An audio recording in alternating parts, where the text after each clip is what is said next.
don't mind.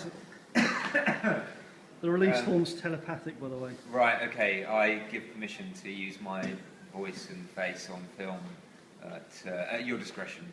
You can, you know, post my face onto another body if you want. Awesome. I don't think we Anything need you'd to do like. that. Cut it, use that thing on from that advert for the Google phone. Sure. Where the guy they cut that guy's face out. I mean, you can cut it out and put it over my head. You know, Yeah, that's what when I I'm like naked, actually. walking down the road. Yeah. If I, you know, well, Yeah. my dream is to one day have your figure. So, Yeah. you know, That'd be great, wouldn't it? that would be good. That would be wonderful. Yeah. So what's the question?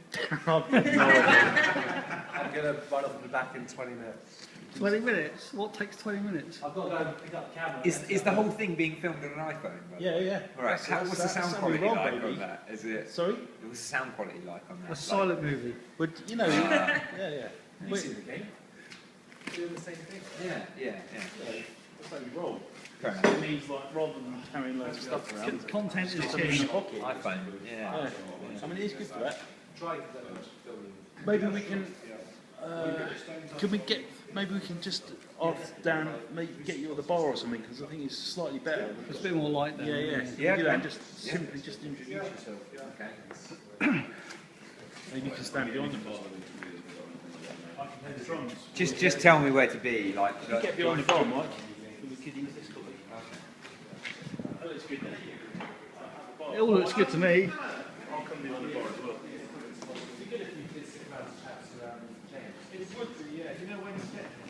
Well, they're not on some later. So yeah, just introduce yourself.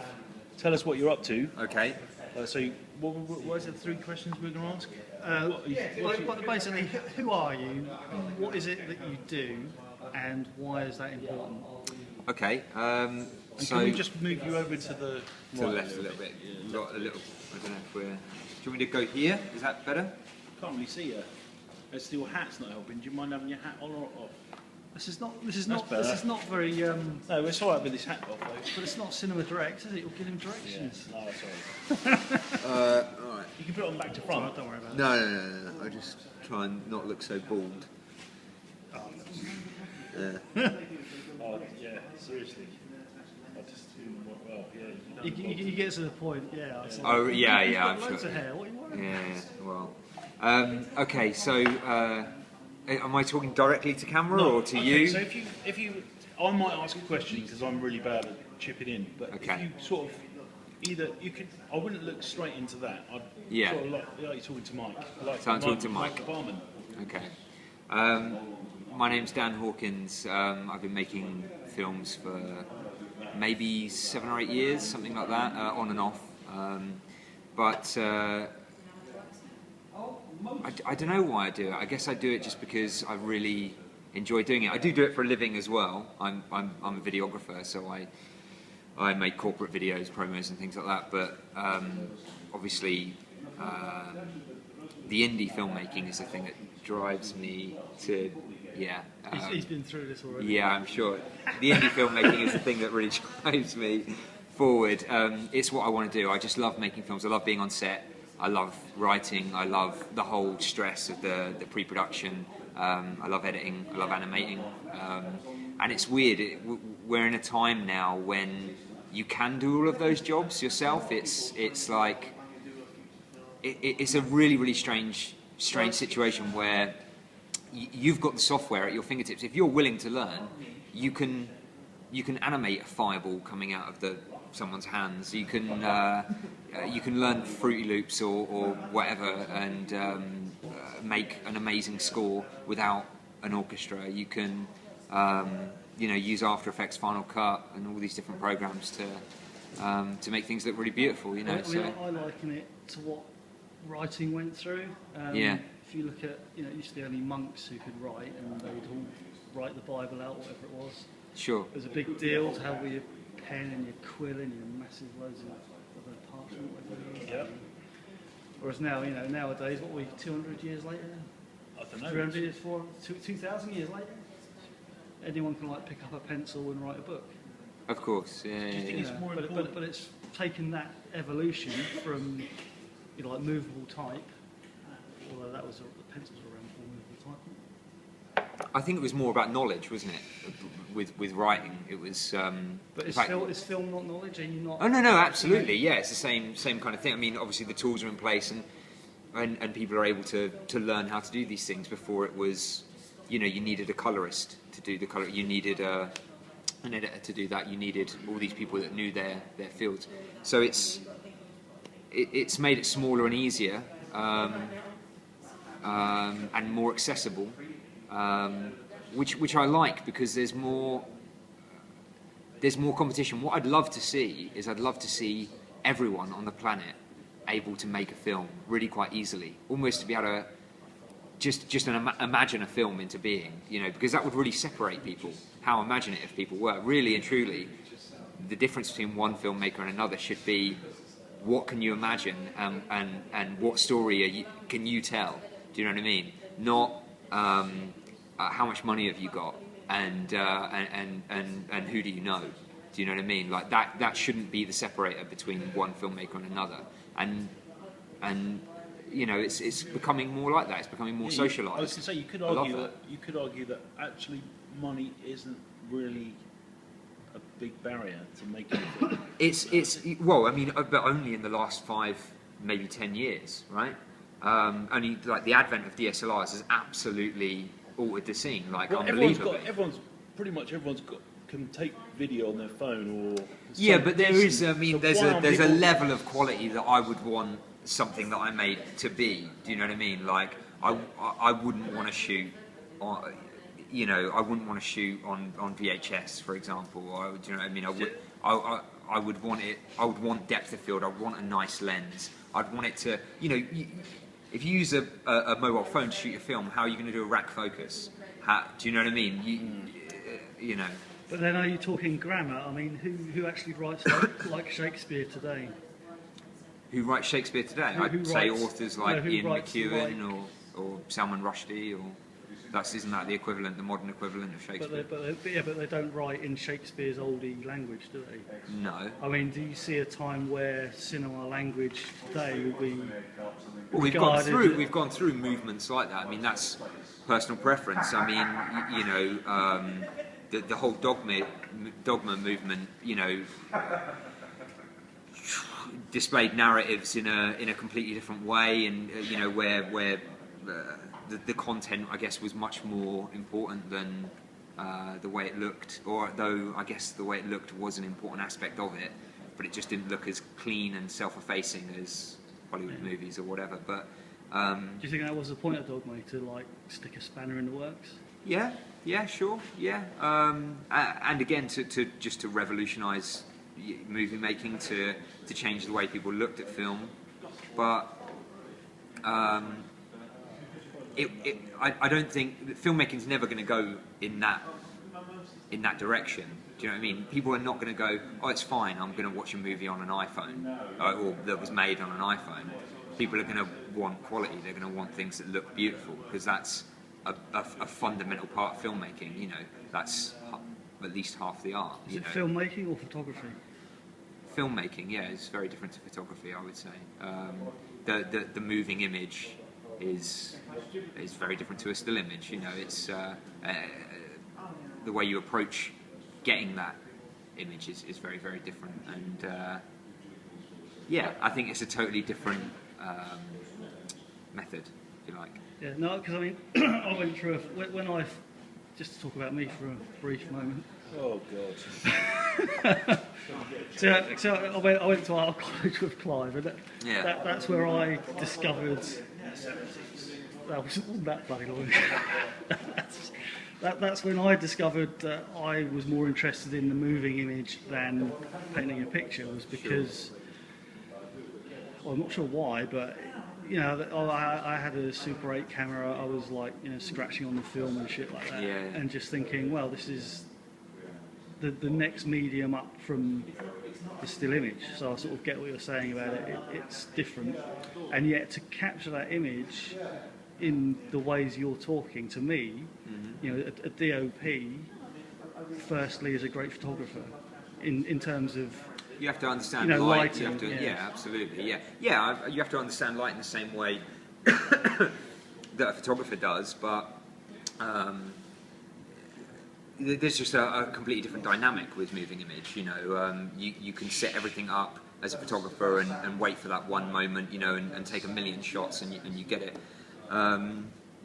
With moving image, it's a different thing. I mean, you know, if you really want to get into the philosophy of it, there is a different sensation that you have when you look at a still image to when you see a moving image. There's something more believable about a moving image when you, especially today, you know, postmodern society, whatever you want to call it. Like when we look at a still image now, we're very aware of how easy it is to manipulate that, you know, and you know, we see God knows how many Vogue pictures, or you know, pictures of starlets, you know, they've been airbrushed and made perfect and all the rest of it.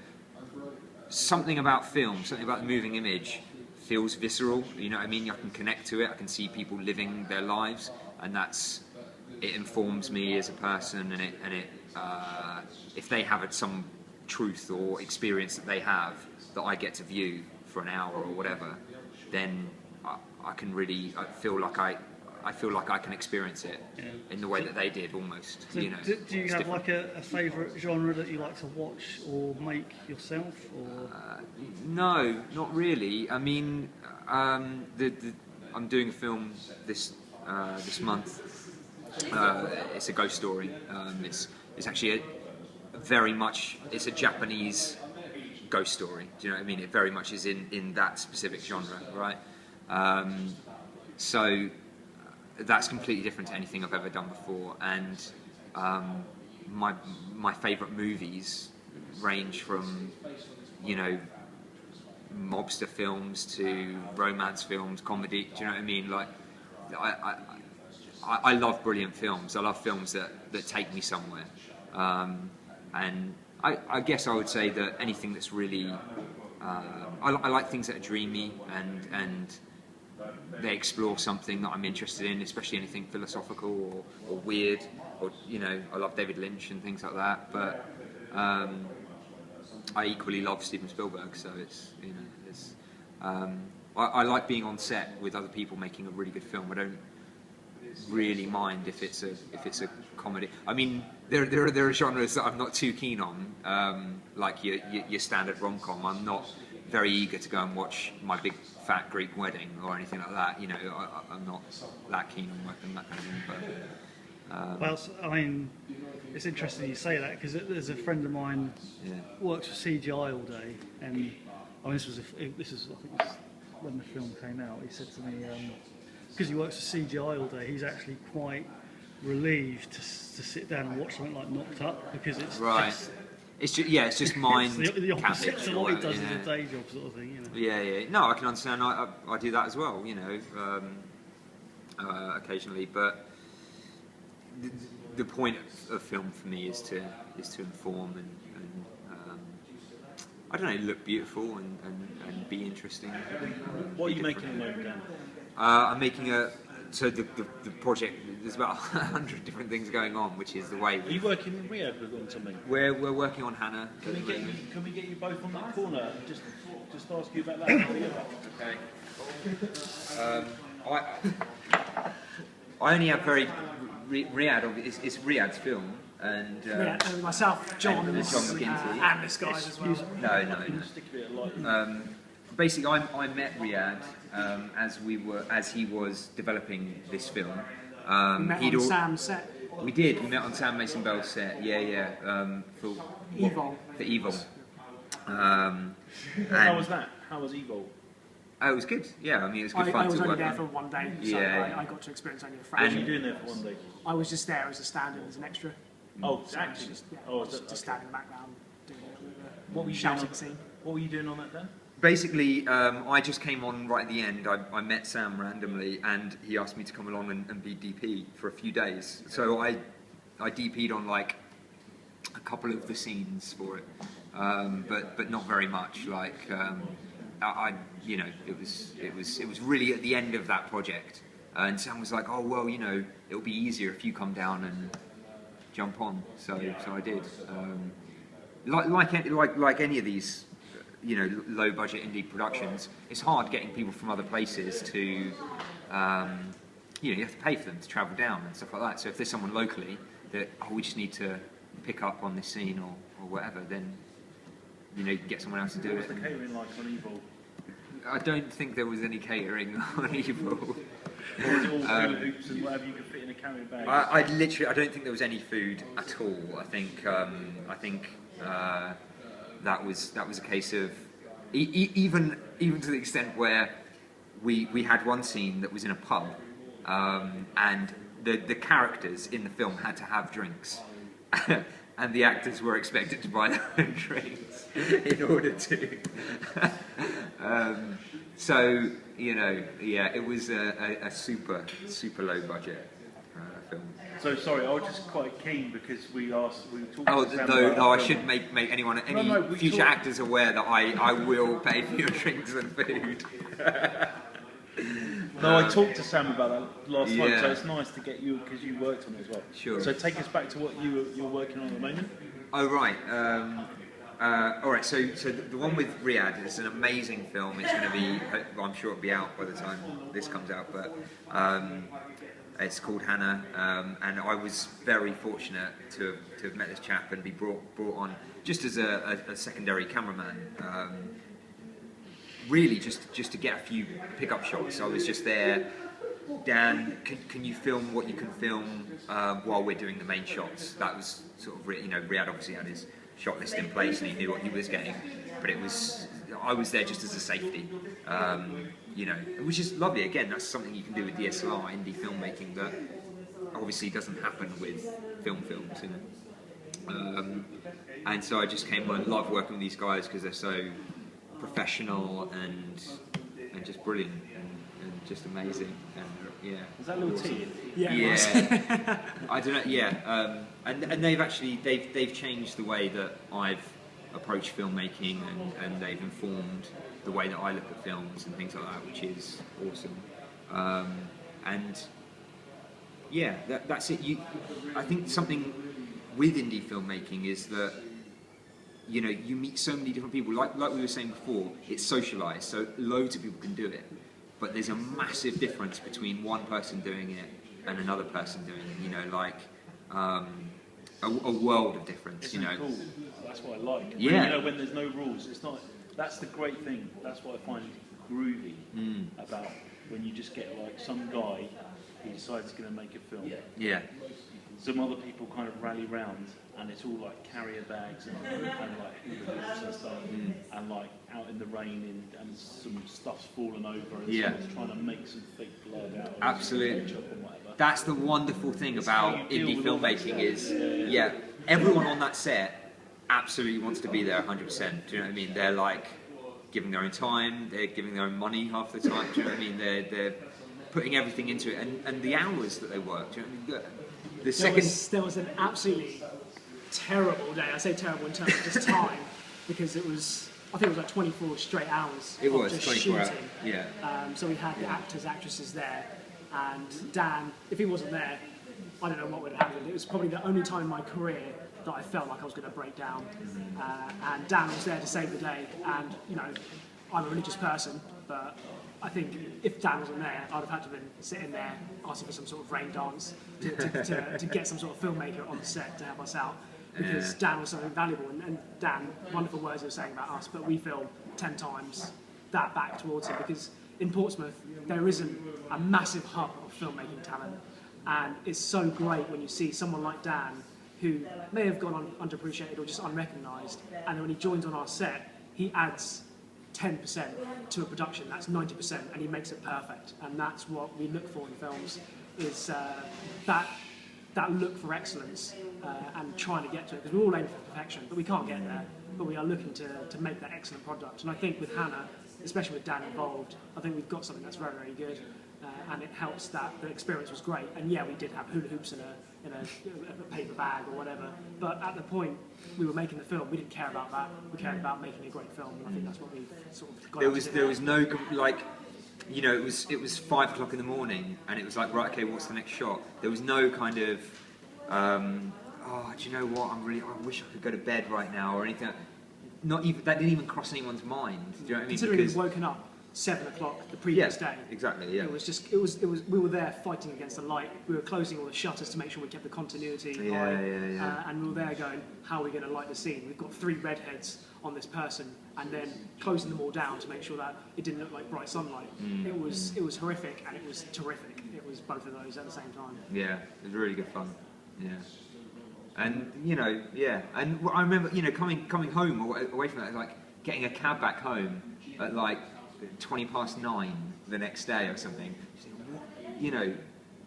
It's such a bizarre situation, but there's nothing I would rather be doing than that for the last 24 hours. It's just brilliant fun. I just love being around really passionate people all the time, and you never see it as much as you see it in filmmaking, because it's such a collaborative process.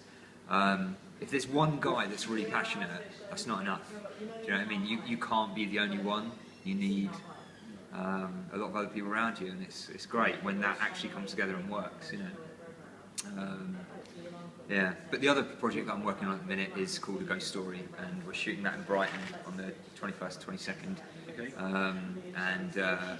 We've gone all out for that one. We've got child actors, and the story is in Japanese. We're doing a subtitled movie. I wrote it, and a guy that's called Ben Sloan Mitchell. Ben Sloan Mitchell. Part of our contingent, but he's not here today. Yeah. When are you shooting that?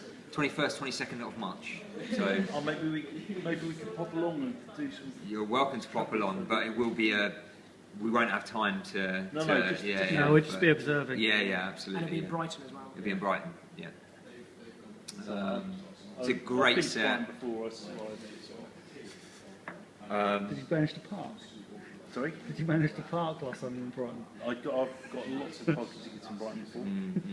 Maybe the road actually we're shooting on is all, they're hot on parking tickets and stuff. Yeah. But yeah, we've got a great little cast. We've got Isaac Ray, who works on Riyadh's films, do sound and stuff. Brilliant makeup artist.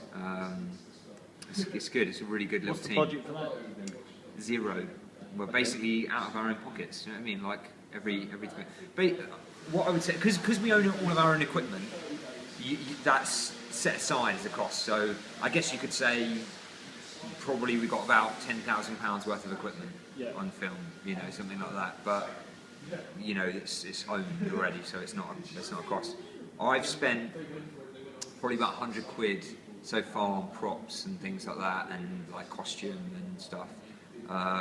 Ben's probably spent about the same, and then you've got petrol and travel and food, and just people's time. Like, it's taking me away from work. So how much would it cost you? How many people are chipping in? So it's me and Ben.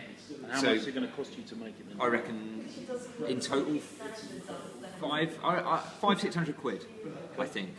And it will be a great looking film. Like, it will look really, really nice. We've got a brilliant set of dado lights to use.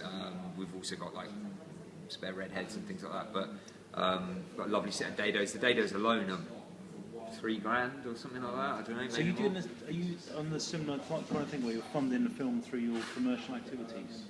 Yeah, absolutely, yeah. Okay. I mean,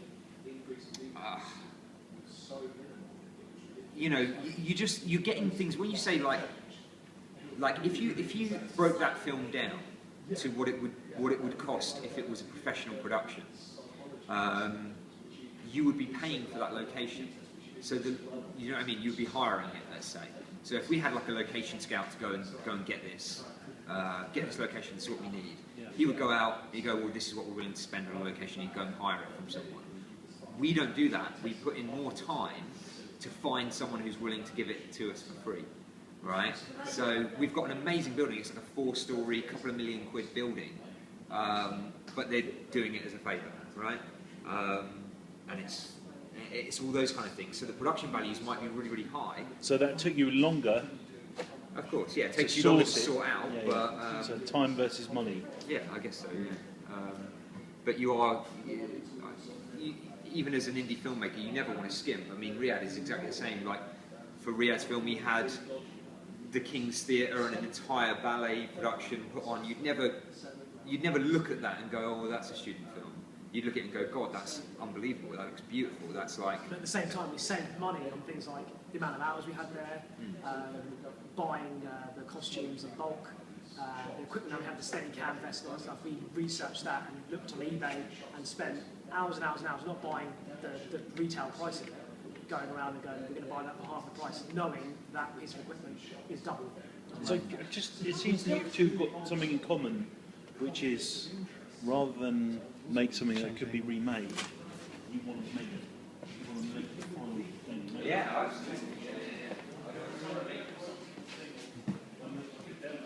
Right, don't worry about walking in the background. Come on, I'm really serious. If we can do something with that, if we shot it in France or something, or, you know, stuff that's completely away from their budget. But you seem to be wanting to you know, it's important to you to make it as it should be. Or as close to. I mean, both Red and I would love to get our hands on an Arri Alexa or a Red or a Phantom Flex or whatever brilliant camera, you know, you'd be using industry standard, but we haven't got £100,000 to spend on cameras and lenses. Do you know what I mean? We haven't got it. So it brings with it lots of problems as well, like your crew sizes as well. That's what we're talking about. Yeah, of before, course. you know, and then you've got to have someone looking after. Well, you have to have someone looking. You can't just leave. You know, like that's what we're saying. If you've got a camera this size and it's in your pocket, more cases and stuff, the more people you need to move stuff around. You need more vehicles and a driver. Yeah. So, you know, Yeah, at every level it gets more expensive, it gets more of a hassle. Of course, you start needing trailers and things like that, you start needing, you know, more than one makeup artist, you start needing more than one of this, more one of that, you need runners, you need God knows what, you know. At the moment, you know, what everyone ends up doing, which is a lovely part of it, is everyone does everything. Everyone's jumping in, and even though you have got clearly defined, right, that's the director, that's the DP, that's the producer, whatever, everyone's kind of, we're all peers, aren't we? Do you know what I mean? We're all just in it to make a lovely film. yeah, you know, you said at the beginning that if you want to do anything now you can, because you pretty much can. But do you think it's more important to be focused on not being a jack of all trades, or do you think it doesn't really apply that you should It's only difficult. do one job? Well, Yeah, as a director, especially as an indie film director, you have to be a bit of a jack of all trades. I think you have to, you know, you look at someone like James Cameron, and you know that guy knows every single person's job inside out. Do you know what I mean? I'm sure he could do it all himself, but you can never be the best at every single area of filmmaking. Of course you can't. But as an indie filmmaker, you have to know most of it. Do you know what I mean? You, at least to a reasonable level.